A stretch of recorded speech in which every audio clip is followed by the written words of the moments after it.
మన ప్రభువైన యేసుక్రీస్తు నామములో మీకు వందనాలండి. బాగున్నారా? దేవుడు మిమ్మల్ని దీవించును గాక. ఈ వీడియో మొదటి నుండి చివరి వరకు చూడండి. మీకు నచ్చినట్లయితే షేర్ చేయండి, లైక్ చేయండి, మీ ప్రార్థన విన్నపాలు కామెంట్ ద్వారా తెలియపరచండి. ఈరోజు వాక్య అంశం ఏంటిదంటే దేవుని చేత పిలువబడిన వారు. దేవుని సేవలోకి వచ్చారు, దేవుడు నన్ను పిలుచుకున్నాడు అని అంటున్నారు. దేవుడు పిలిస్తే వచ్చిన వారు కొందరైతే, ధనం కొరకు సంపద కొరకు వచ్చిన వారు కొంతమంది. ఇప్పుడు యూదను దేవుడు పిలిచాడా? యూదే వచ్చాడా? దేవుడు పిలిస్తే వచ్చిన వాళ్ళు కొంతమంది అయితే, దేవుడు పిలవకుండా సొంత లాభం కొరకు వచ్చే వాళ్ళు కొంతమంది. చాలామంది మనం చూస్తున్నాం. కొంతమంది సాధకుండా అయిన తర్వాత, మరి జాబ్ నుండి రిటైర్డ్ అయిన తర్వాత ఆ వ్యక్తి ఈరోజు నేను సేవ చేస్తానని చెప్పేసి వచ్చే వాళ్ళు ఉన్నారు. వాళ్ళు దేవుడు పిలిచి వచ్చారా? దేవుడు పిలిచి వచ్చిన వాళ్ళ వీళ్ళు?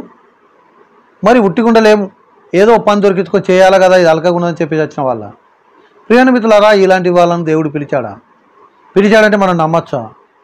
మరి పోనీ పిలవలేదు అని అనుకున్నట్లయితే వాళ్ళని మనం వెంబడించచ్చా?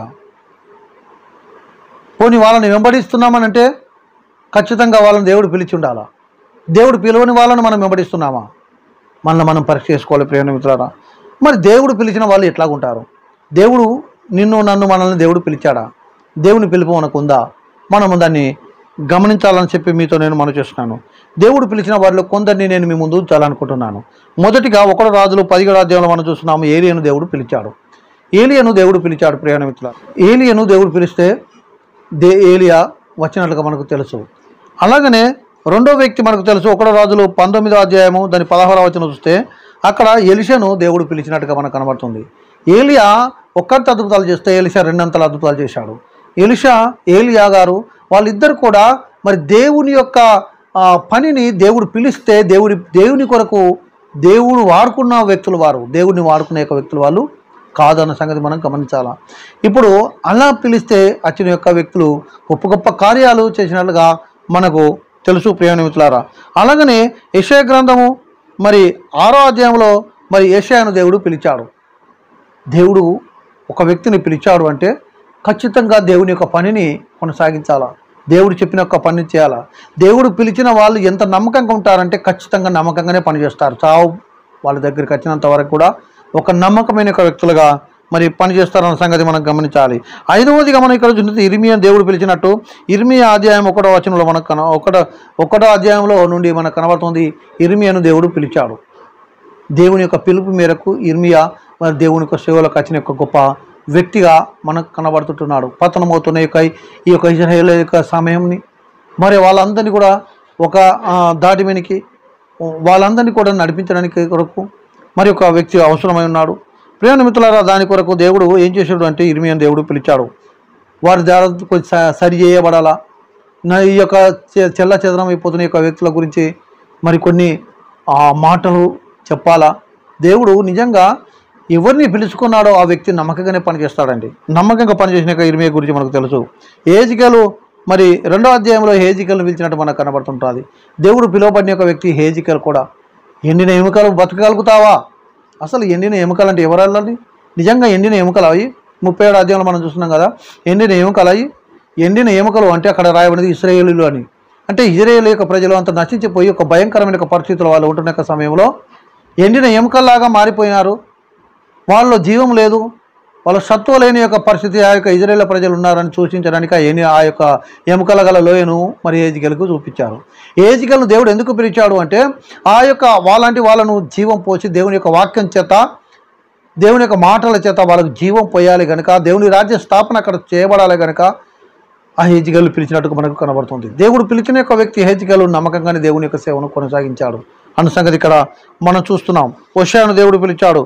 హోషేయ 1వ అధ్యాయంలో మనం చూస్తుంటున్నాం. అలాగని చూసినట్లయితే మరి పేతురును దేవుడు పిలిచాడు. మత్తయి సువార్త 4వ అధ్యాయం 18వ వచనం 19వ వచనంలో చూస్తున్నాం.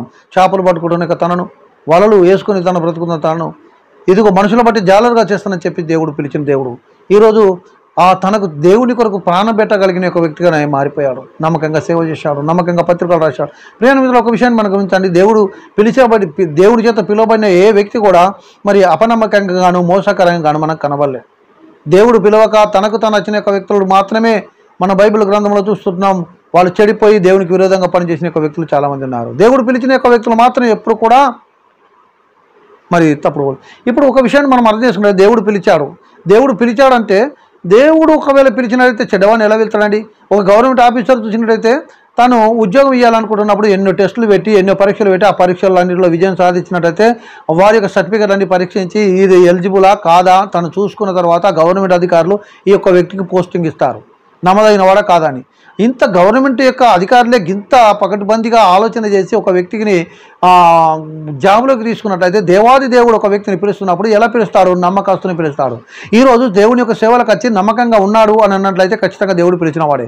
నమ్మకంగా లేడు, వాడు పడిపోయాడు, నమ్మకంగా లేడు, వాడు సంపాదించుకొని, నమ్మకంగా లేడు, వాడు డబ్బు కొరకే పని చేస్తున్నాడు, నమ్మకంగా లేడు అని మన ఆ వ్యక్తిని మనం చూసినప్పుడు ఇప్పుడు దేవుడు పిలిచిన వాడు కాదని చెప్పేసి మనకు అర్థమవుతుంది అన్న సంగతి ఇక్కడ మనం అర్థం చేసుకోవాలి. ప్రియ మిత్రులారా, పౌలును దేవుడు పిలిచాడు, 9వ అధ్యాయంలో మనం చూస్తున్నాం.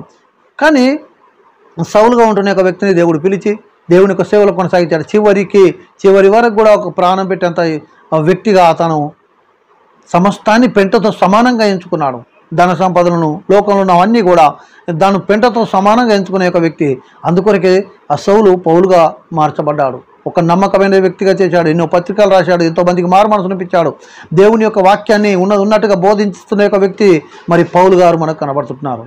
ఆ పౌలు గారి ద్వారానే స్వచ్ఛమైన ఒక వాక్యం అనగా యేసు ప్రభు చెప్పిన ఒక బోధ అంతా కూడా వారి ద్వారానే మనం ఎక్కువగా పత్రికలో మనం చూస్తున్నాం. ప్రియ మిత్రులారా, దేవుని చేత పిలువబడిన ఒక వ్యక్తి ఏ వ్యక్తి అయినా ఒక బలంగానే వాడబడతాడు. దేవుని చేత పిలువబడిన ఒక వ్యక్తి ఎన్ని కష్టాలు వచ్చినా ఎన్ని బాధలు వచ్చినా చివరికి నమ్మకంగానే ఉంటాడు.